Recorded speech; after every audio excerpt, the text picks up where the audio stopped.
इंशा जी उठो अब कूच करो, इस शहर में जी को लगाना क्या।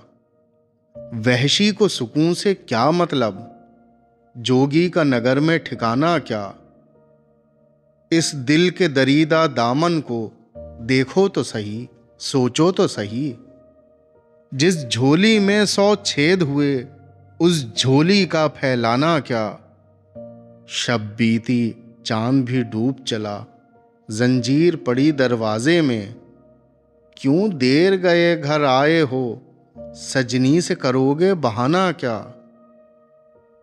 फिर हिज्र की लंबी रात मियाँ, संजोग की तो यही एक घड़ी।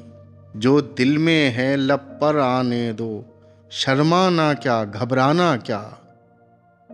उस रोज जो उनको देखा है, अब ख्वाब का आलम लगता है। उस रोज जो उनसे बात हुई, वो बात भी थी अफसाना क्या।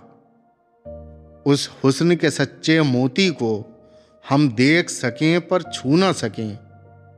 जिसे देख सकें पर छू ना सकें, वो दौलत क्या, वो खजाना क्या।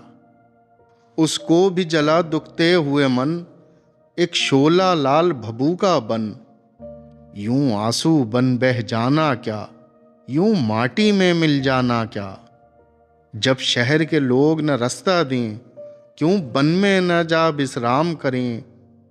दीवानों की सीना बात करें, तो और करे दीवाना क्या।